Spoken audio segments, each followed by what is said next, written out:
안녕하세요. 저는 30대 중후반 여자입니다. 저는 경기도 서울 외곽 3호선 라인에 거주하고 있고요. 제가 사는 지역을 먼저 언급한 이유는 이번에 11년째 다니는 중인 저희 회사에서 지방으로 장기 출장 일정이 잡혀 제가 서울 근무를 하다 말고 근 5개월을 지방으로 내려가 있게 되었습니다. 지금은 어느덧 집 놔두고 나와 살고 있는지 3달째고요. 서울 위쪽에 살다가 저 아래로 내려가 살게 되느라 회사에서 재정적인 지원이 모두 다 나옴에도 불구하고 좀 신경 쓸 것들이 참 많았는데 요즘은 집 떠나 스트레스보다 더한 일로 정신이 하나 없네요. 저는 동갑내기 남편을 31살에 만나 33세 결혼을 했습니다. 지금은 결혼한 지 3년이 좀 넘어가는 중이고요.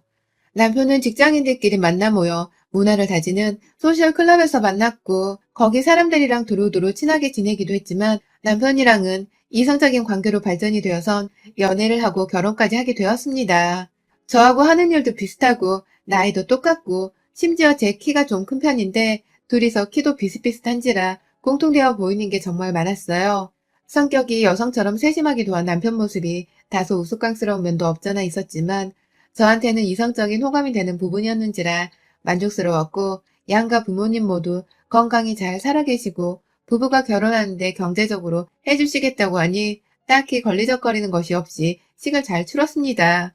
가진 분수대로 살고 싶었는지라 서울 한복판에서는 아파트를 구할 수는 없었고 대신 개발 중인 서울 부근에 경기도 아파트 하나를 공동 매입해서 빚 없이 살고 있는 중이고요.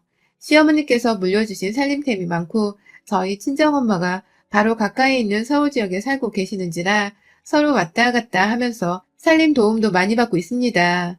늦게 결혼해서인지 아이가 바로 생기진 않았고 지금 제 나이가 30 중후반에 딱 턱걸이가 되는 상황인데 그 후에 아이를 낳을지 말진 남편과도 현재 진행형으로 계속 얘기를 나눠보던 중이었고요. 문제는 잘 지내오다가 제가 갑자기 단기 지방 정근을 가게 되면서부터였어요. 둘이서 부부 사이에 문제가 있었던 것도 아니고 싸움을 밥 먹듯이 하느라 잠깐이라도 설을 안 받다가는 금세 갈라지거나 마음이 식어버릴 단순한 관계도 절대 아니었습니다. 그만한 믿음이 있었기 때문에 저는 저대로 회사 업무가 중요하다는 이유로 회사 숙소로 출장을 떠났습니다. 둘 사이에 애가 있는 것도 아니고 제가 무슨 몇 년씩 집을 떠나 얼굴 한번 못 보고 사는 것도 아니고 무엇보다 주말이 되면 둘 중 아무나라도 KTX 타고서 금방 왔다 갔다 하며 얼굴을 볼 수 있는 환경이었기 때문에 거절할 이유가 없었습니다. 남편도 하는 일이 중요하고 또 회사에서 숙박부터 식비까지 다 제공을 해주고 대기업이라서 월급도 기존보다 적어도 몇 프로는 더 얹혀주는 거였으니 오히려 돈 더 벌어온다고 조화를 했어요.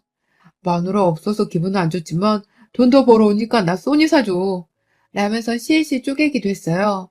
참고로 소니는 이름이 더 긴데 제가 영어라서 제대로 기억은 못하고 남편이 내내 게임하고 싶다면서 사도 되냐고 조르던 게임기기의 이름입니다.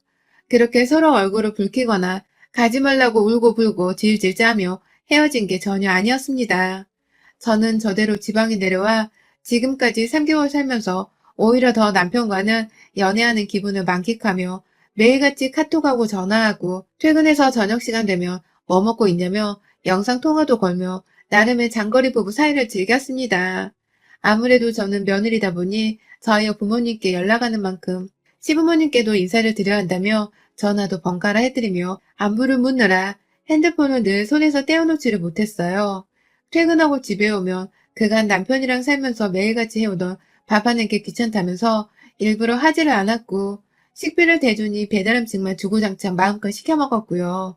그게 또 좋다면서 사진을 찍거나 용통을 걸어서는 남편과 통화를 하며 대화를 나누는 시간을 가졌고 그러면 남편은 귀찮아하면서도 제 말을 다 받아주면서 둘이서 거의 30분 정도를 통화했습니다. 제가 출장을 가고 나서부터 거의 바로 저의 친정엄마가 남편의 끼니를 챙겨주셨어요. 다 큰 사내놈이 지 혼자 밥도 못 차려 먹겠냐면서 엄마 힘든데 굳이 그렇게까지 반찬 챙기고 할 필요 없어. 가만히 있어도 돼. 라며 제가 말리기도 해봤지만 엄마는 엄마대로 사위가 아들 같은데 어떻게 내버려 두냐면서 귀엽고 남편이 출근한 사이 저희 신혼집에 가서 집 청소도 하고 냉장고도 채워놓고 가끔 밥이랑 아예 저녁 식단까지 싹 다 만들어서는 상차림을 해놓고 가곤 하셨습니다.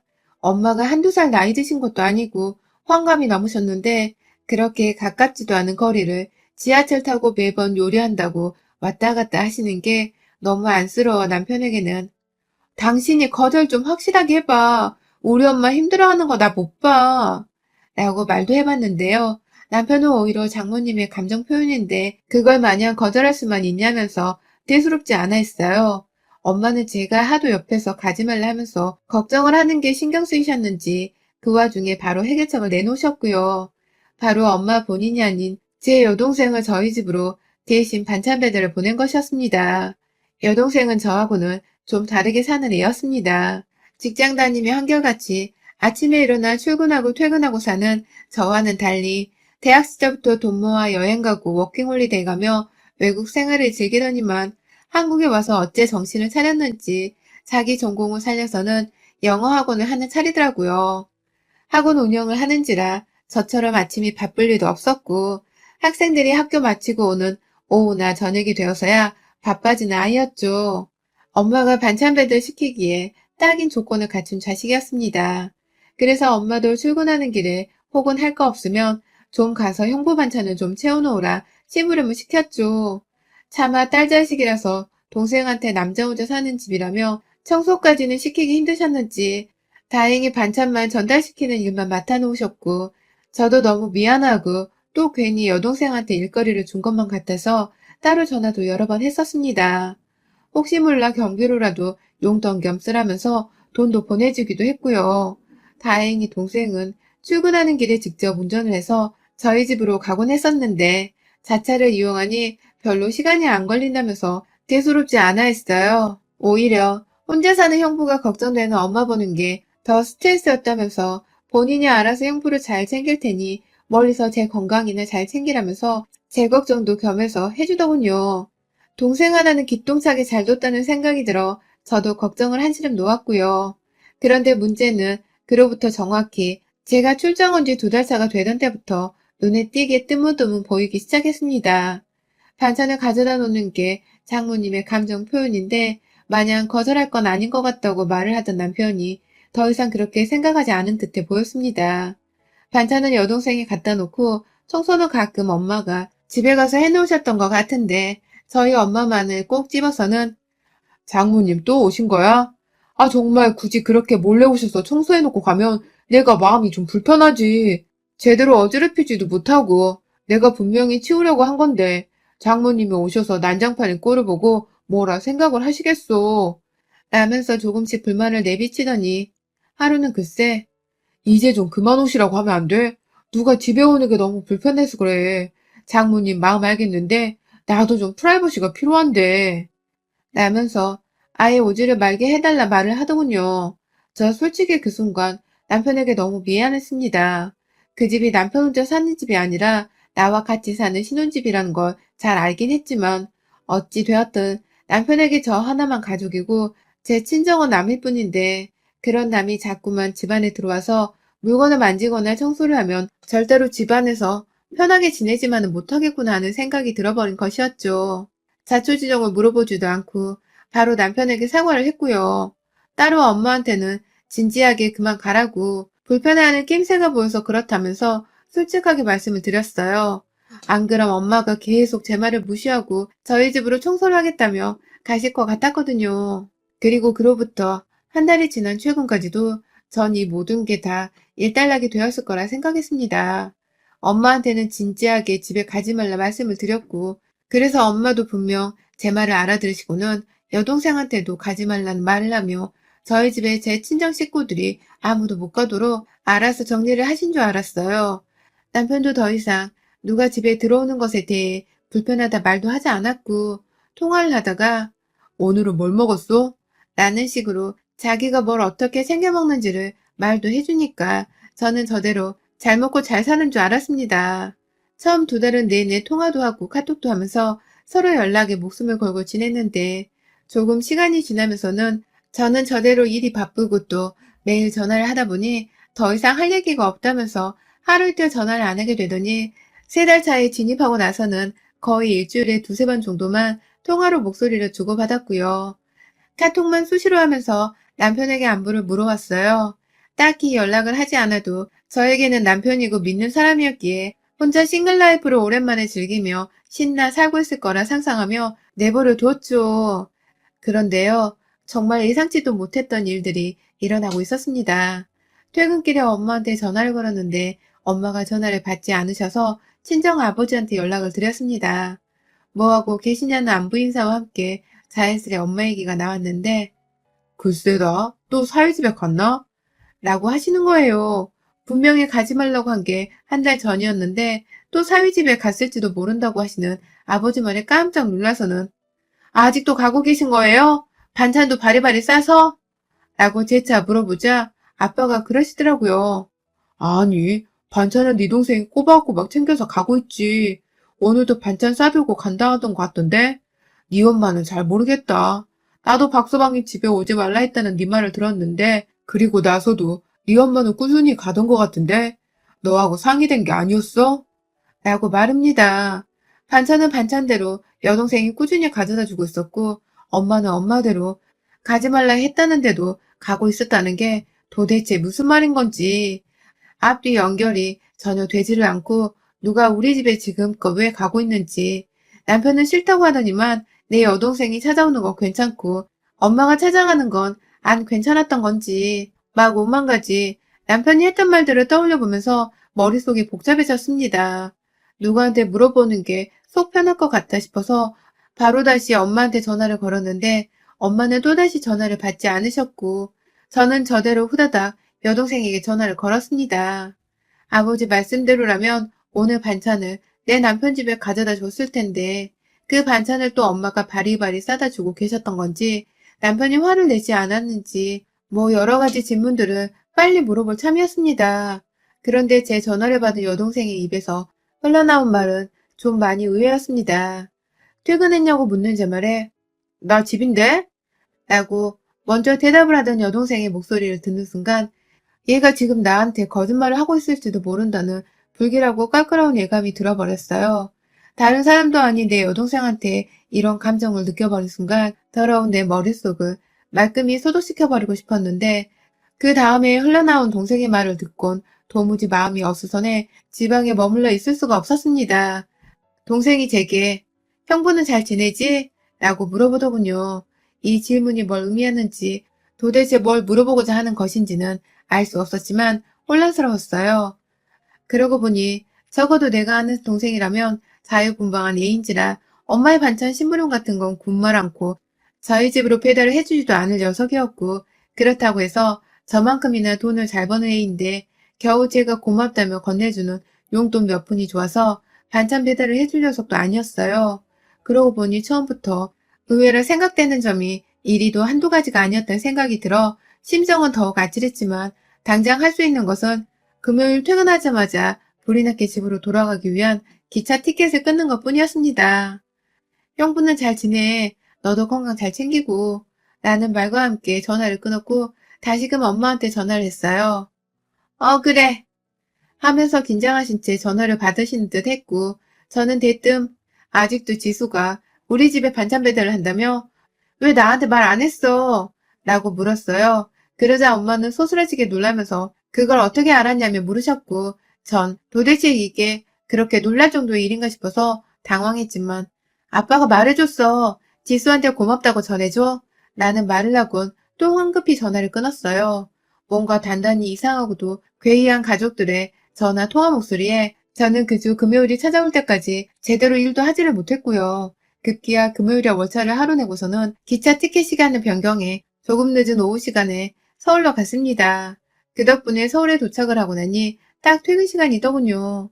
내가 잠시 미친 건 아닌가 하는 죄책감도 들었지만 그냥 겸사겸사 남편 얼굴 보러 가는 것이라고 스스로를 유한 삼으며 무거운 발걸음으로 집을 찾아갔어요.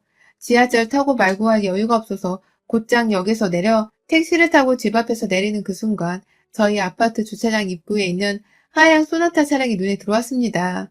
내 동생이 차였어요. 얘가 일 안 하고 남의 집에서 뭘 하고 있나 싶어 저도 모르게 저희 집까지 뛰쳐갔습니다.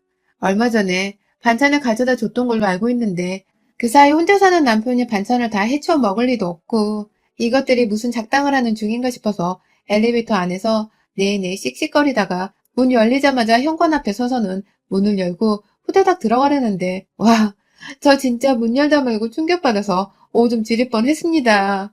글쎄 위층과 연결된 계단에서 저희 친정엄마가 뛰쳐내려와서는 저를 붙잡으며 집 안에 못 들어가게 하고 있는 겁니다. 제 이름을 부르지도 못한 채 입을 꾹 다물고는 눈에는 눈물이 가득 고여선 안 된다고 고개를 절레절레 흔들고 계셨는데 이미 때는 늦었어요. 문 여는 소리에 인기척이 들린 건지 제 신혼집 안에서 사람이 나왔는데 제 여동생이 절 제 남편이라 생각한 건지 오빠? 라면서 현관으로 나오고 있었고 저는 그 자리에서 뒤로는 엄마를 앞에 선 여동생을 마주한 채로 연속으로 이연타를 맞곤 제자리에 얼어붙고 말았습니다. 몇 분이 지났을려나 1분도 채 지나지를 않은 것 같은데 저를 부르는 엄마의 비명에 정신을 차려보니 엄마는 입이 집 안으로 들어가 2판 4판이라며 여동생을 죽어라 후려치고 계셨고 저는 그 와중에도 사태 파악을 한다며 생각을 하기에 여념이 없었어요. 왜 엄마는 위층에 숨어있다가 문 열고 들어가는 나를 붙잡은 거고 왜 내 여동생은 이 시각에 내 집 안에 들어와서 남이 들어오는 걸 불편해하는 내 남편을 기다리며 청소를 하겠다고 있었던 건가 싶어 멀뚱히 제 친정 식구들이 물고 뜯고 우는 꼴을 지켜봤는데 낸들 어떻게 형부가 남자로 보이는데 내가 뭘 더 어떻게 형부도 내가 좋다고 했어. 우리 둘 다 합의하고 시작한 일이라고 라고 울부짖으며 엄마한테 맞는 도중에도 잘못했던 소리를 끝내 하지 않는 동생의 말에 저도 그제야 눈치껏 알겠더라고요. 동생이 그간 저 없는 사이에 내 남편의 집에 들어와서 뭔 짓거리를 하긴 했던 것이었고 그걸 눈치챈 엄마가 늘 동생의 뒤를 따라서는 집에 와 둘을 의심하며 지켜보고 있었단걸요. 심증만 있고 감히 물증을 찾아볼 용기가 없었던 엄마는 매일같이 동생이 찾는 제 남편 집으로 와서는 혼자 기다리고 또 기다리셨던 것뿐이고 급기야 제가 문을 열고 들어가자 제가 친족 간의 불륜 현장을 목격할까봐 무조건적으로 저를 막으셨던 겁니다.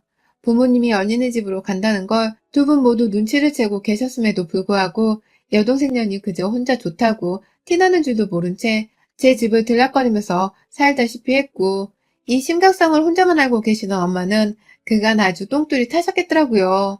동생의 말에 열이 받아 너 내 남편이랑 뭐 하는 거야? 합의하에 시작한 일? 설마 둘이서 뒹굴기라도 하면서 관계라도 가졌단 거야? 하며 동생의 머리채를 들어 올려놓고 나니 동생이 아프다는 소리를 지르면서 저한테 신경질 내고는 한다는 말이 글쎄 잤다고 형부랑 잤다고 라더군요.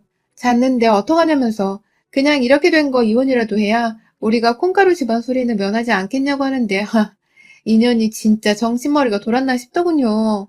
나 혼자도 아니고 옆에 엄마도 계시는데 지 형부랑 잠자리를 가졌단 어마무시한 소리를 해대면서 이혼을 하라고 말하다니 그때 왜 하필 타이밍은 일이 역같은지 남편이 퇴근하고 집에 왔다가 난리가 난 저희 꼴을 보고는 달려왔습니다. 진정하라며 저희를 말리겠다고 다가오는 남편의 거시기를 저도 모르게 들고 있던 옆에 떨어져 있는 제 핸드폰을 집어들었다가 던져버렸어요. 퍽소리 내며 주저앉아서는 아프다고 신음을 내뿜는 남편의 등짝 위에 올라가 네가 어떻게 나한테 이러냐면서 얼마나 울었는지 모릅니다. 너무 울어서 숨이 막 안 쉬어지는데 앞에서 씩씩대는 여동생의 꼴을 보니 속이 뒤집힐 것 같아서 힘이 솟아났어요. 그 와중에 남편은 조강지차한테 잘못한 줄 아는지 제 여동생과는 잠깐의 엔조이였을 뿐이라는 모습으로 오로지 제 편만 들어주면서 무조건 잘못했다고 싹싹 비는데 여동생은 그 꼴이 안 입고 왔는지 오빠도 사실대로 말해. 우리 사이 솔직하게 털어놓고 그냥 이혼하면 되잖아. 라고 하는데 남편이 여동생을 철저히 무시를 하다 못해 입닥치라고 뺨을 내리치면서 이 막장쇼는 막을 내렸고요. 완전히 봐주면서 끝을 낸 거냐고요? 아니요. 남편한테 뺨 맞은 여동생이 자기를 가지고 논 거냐면서 남편한테 달려들고 손톱으로 핥히고 제가 거시기를 때린 것처럼 남편의 거시기를 주먹으로 치느라 남편은 거의 실신하다시피 얻어맞다 결국 거시기에 타격을 입고 병원에 실려갔고요. 급한 대로 와이프라면서 제가 남편을 따라가긴 갔는데 다행히 상태는 멀쩡하다 해서 혼자 내버려 두고 나왔어요. 엄마한테 전화하니 친정하는 길이라 해서 저도 곧장 친정으로 향했고 아버지는 앞에서 여동생을 조업해버리더니 뒤늦게야 모든 사실을 알게 된 아버지가 불같이 화를 내시며 동생을 또다시 죽일 듯 잡아 패시고 결국 집안에서 완전히 내쫓아버리고야 말았습니다. 이 모든 게 바로 지난 금요일에 일어났던 일이었고요. 집에서 내쫓긴 여동생은 저도 잘 아는 여동생의 친구 집으로 들어갔는데 그 친구가 저한테 언니, 지수 우리 집에 있으니 걱정하지 마세요. 라고 안부 차원에서 문자를 보낸 것에 그년이 내 남편이랑 바람 피우고 지금 집에서 쫓겨났어. 내가 그년 걱정을 왜 해? 두 번 다시 내친 적 내 앞에 얼씬도 하지 말라 그래. 아, 소송 걸 거니까 학원 문 닫을 각오하라고 단단히 전하고 나 이거 절대로 그냥 묻고 안 넘어간다. 라고 답장을 했더니 친구 집에서도 뭔 짓을 한 거냐는 친구의 말에 대판 싸우고서 쫓겨나고 결국 집으로 다시 돌아와서는 그제서야 잘못했다고 싹싹 빌더군요. 잠시 사랑의 눈이 멀었단 감성적인 표현을 끄집어내는 동생년의 싸닥으로 몇 대 갈기고 나니 그제야 좀 속이 아주 조금은 풀리는 기분이었고 저희 부모님이 절대로 집에 못 들인다고 해서 동생은 완전히 하루아침에 낙동강 오리알이 되어버렸습니다. 저는 남편과 곧장 이혼 소송을 하기로 하고는 제 모든 신혼집 짐들을 친정으로 옮겼고요. 곧장 부동산 재산분할 하자며 그리고 위자료 청구를 한다고 법적 자문을 구하러 다니기 바쁩니다. 다행히 변호사를 선임하긴 했지만 지방으로 돌아와 일을 하면서도 이혼 준비를 하고 있고요. 동생년에겐 참 이런 말하기 너무 집안망신이라 쪽팔리지만 상간녀 소송을 걸었습니다. 저희 어머니 쓰러지셨고 아버지는 큰딸인 저를 너무 예뻐라 하시던 분이신데 도저히 동생이 저지른 짓을 용서할 수 없다면서 어머니 옆에서 화를 못 참고 계시고요. 급기야 동생 잡아 혼쭐을 내겠다고 저 직장으로 돌아온 사이 아빠 혼자서 동생이 운영하는 학원에 가서는 학생들 앞에서 동생의 뺨을 때리고 소리를 지르고 아주 개쪽을 주셨나봐요.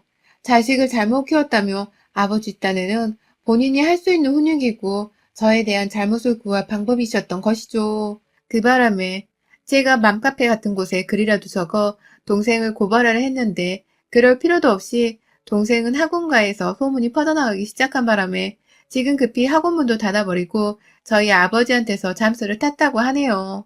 아버지가 동생 학원을 차릴 때 돈을 거의 대주셨는데 그 돈도 다 돌려달라면서 동생한테 문자로 폭탄 선언을 하고 계셔서 동생은 오도 가도 못한 채 학원에서 숙박하며 아버지 돈 토해내고 고소당하고 위자료 지불하는 일들을 곧 해결하려 아주 혼자 꼴사나온 입장에 처했고요.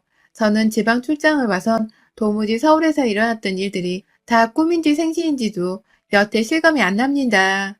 어떻게 동생이 남편이랑 어떻게 내 남편이 내 동생이랑 그렇고 그런 짓거리를 하고 다닌지 여태 그 배신감에 몸서리를 치고 가슴 한켠이 너무 답답해 힘들어요. 폐가 굳어 제대로 숨을 쉬기가 힘든 심정이랄까요. 이제 본격적인 소송 준비를 하고 있고 소장 송달과 함께 이번 달에는 정말 많은 일들이 일어날 것 같습니다. 부디 인간 같지도 않은 짓거리를 한 이 년놈들한테 하늘에서 천벌을 내려주기를 저는 오늘도 내일도 매일같이 빌 것입니다. 여러분의 생각은 댓글로 남겨주세요. 오늘도 시청해주셔서 정말 감사합니다.